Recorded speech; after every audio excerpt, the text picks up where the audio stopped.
دلته موږ او تاسو دا کوو چې د رسول الله صلی الله علیه وسلم د ځوانانو غوندې غیور ځوانان وو. سعد بن معاذ الرضا بارک رسول الله صلی الله علیه وسلم فرمایل هو فتى غیور، دا یو غیرتمند ځوان دی. قرآن کریم کې الله ایتونه را نازل کړل والذین یرمون المحصنات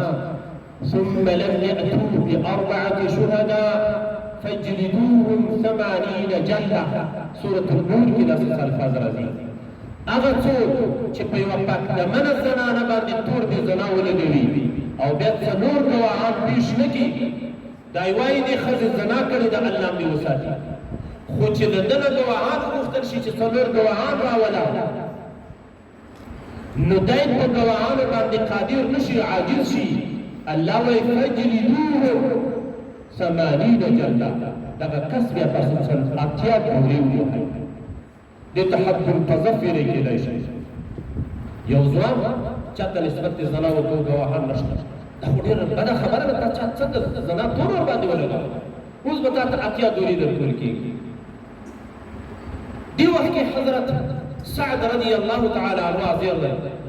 هغه رسول الله صلی الله علیه وسلم ته وایي یا رسول الله دغه آیت په تا باندې نازل شوی چې هو یا رسول الله صلی الله علیه وسلم که ما له خپلې ښځې سره یو پردی سړی ولیدو، آیا دې وخت کې به زه د څلورو ګواهانو کوشش کوم چې په ده باندې پیدا کړم، یعنې سزا به نه شم ورکولی؟ رسول الله صلی الله علیه وسلم ورته وایي ها دا د الله حکم دی. دی ورته وایي یا رسول الله صلی الله علیه وسلم په دې مې یقین دی چې ته د الله پیغمبر یې او په دې قانون مې یقین دی چې په تا به رانازل وي، خو یقین په الله وکړه چې د دې برداشت ماته ډېر ګران دی. رسول الله صلی الله علیه وسلم صحابه ته مخ ور واړول، ورته وایي د دې ځوان خبرې اورئ، هل تسمعون؟ دا څه وایي؟ نو په انصارو د مدینې منورې کې یو صحابي ورته وایي یا رسول الله صلی الله علیه وسلم لا تلمه، دا سړی ملامت کوه ما فانه غیور. په بل روایت کې رسول الله صلی الله علیه وسلم وایي دغه ځوان غیرتمند ځوان دی، دی دا خبره ځکه کوي چې د ده د غیرت تقاضا دا ده. وانا اغیر منه، زه د ده نه ډېر غیرتي یم، او والله اغیر منا، الله بیا د موږ نه ډېر غیرتي دی. الله ته غیرت خوند ورکوي. مسلمان ځوان ته غیرتمند ځوان د ده غیرت به دا وي. الله دې وساتي په ځینو علاقو کې ډېر کمزوري حرکات له ځوانانو نه ساتي. خدای دې زموږ په ځوانانو کې دا نه راولي. د زنانو غوندې غاړې اچوي، دا د ځوان د ځوانۍ کمزوري ده. ګوتې اچولې وي، بنګړي اچولې وي، د ګوښې غوندې ګوتې سرې کړې وي د زنانو غوندې. داسې سړي ته نرخیزی او داسې سړي ته د زنانو سره متشبه ځوان ویلی کېدای شي. او رسول الله صلی الله علیه وسلم ویلي دي لعنت دی په هغه ځوان باندې چې ښځې ته ځان ورته کوي. رسول الله صلی الله علیه وسلم دا ویلي دي. او په هغه زنانه باندې لعنت دی چې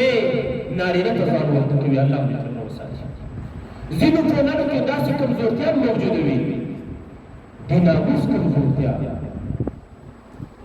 دا په خپل ناموس باندې شرمېږي، د ستر او د حجاب پروا نه ساتي. زنانه یې لوڅ مخ ګرځېږي، پروا یې نه ساتي. زنانه د پردیو سړیو سره خبرې کوي په کیسه کې، او دا ځوان عمر ځان ته وایي د ده کور ته نامحرمه سړي راځي، هېڅ پروا نه ساتي. رسول الله صلی الله علیه وسلم داسې ځوان نه څنګه تعبیر کړی تاسو خبر یې؟ رسول الله صلی الله علیه وسلم دې ته دیوس ویلي دي، خدای دې وساتي. موږ په پښتو کې څه ورته وایو؟ دا دیوس ده، دیوس سړی ده، بې غیرته سړی ده. رسول الله صلی الله علیه وسلم فرمایي ثلاثة، درې کسان داسې دي حرم الله علیه الجنه، الله په دوی باندې جنت حرام کړی دی. درې داسې ځوانان دي، داسې خلک دي الله جنت ور باندې حرام ګرځولی. خدای دې په دې دریو کې راولي. یو په دې دریو کې څوک دی؟ مدمن الخمر، چې دایمي شراب څښي. خدای دې له شراب وساتي. تاسو له چامي، الله دې له پوډرو وساتي، الله دې له چرسو وساتي. وچامي زړور وایي، الله دې له سګرټو وساتي، الله دې له نسوارو وساتي. نخبه نسوارو ته ډېره وساتي، سخت کایف چې راځي. خدای هم دې له نسوارو وساتي او رښتیا نشه لري خدای هم دې ترې وساتي خدای دې زموږ ټولنه ترې پاکه کړي نسوار څه بلایي سګرټ څه شی مردار شای خولې ورباندې بې خونده کوو الله سره څه کمای نشته صحابه کرامو ته د شرابو غوندې نشې ایتونه رانازل شول تاسو دا خبره واورئ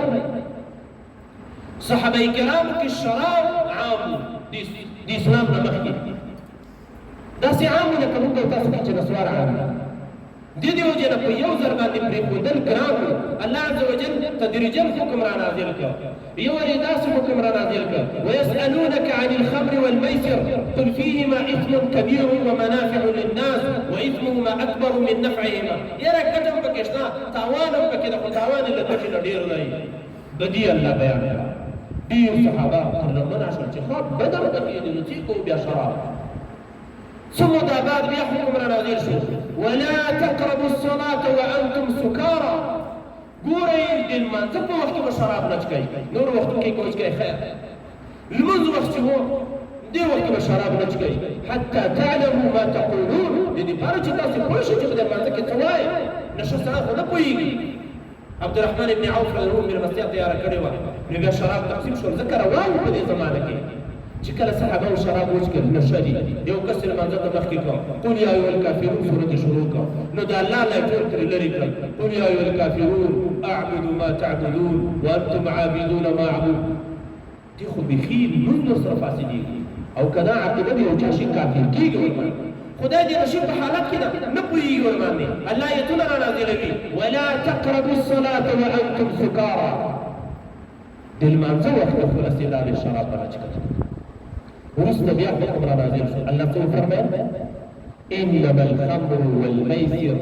والانصاب والازلام رجس من عمل الشيطان فاجتنبوه لعلكم تفلحون تقريبا لس قسم من را نازل شو دا مردارای د الله ویلا شراب څنګه شای دی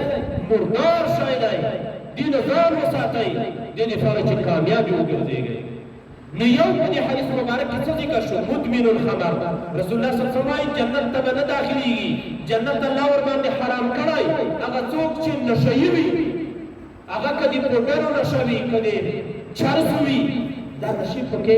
حکم داخلي دي اگر که حدیث مبارک کې مدمن الخمر ذکر شوی دی الله دې موږ خدا ټولنه له نشو نه پاک کړي دی الله دې رضا په خاطر باندې کوم دکاندار ولې چې چرس ورس خرڅوي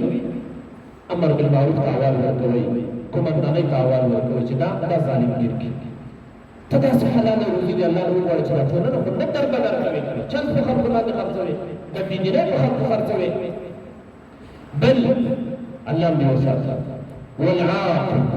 امور پلان نه فرما ډېر ځوانان مور پلان وهي مور پلان ته کنځابي کوي مور پلان ته بد ورد وایي کس نافرمانه کس د مور پلان دا باندې الله جل حرام کړی خدای دې وساتي ولا دې مور پلان ته دعاګانې وایي خدای دې له فرمانه نه وساتي آخري کس رسول الله صلی الله علیه وسلم یادوي والديوث الذي يقر في أهله الخبث اگر دوس سرائی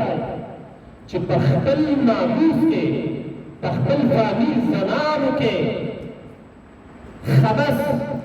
بدینی فحشا دا ویني او دا سترګې ورباندې پټوي لا قرار ورکوي ښه پوهېږي دا زما خور دا زما کوروالا دا بې خوند ده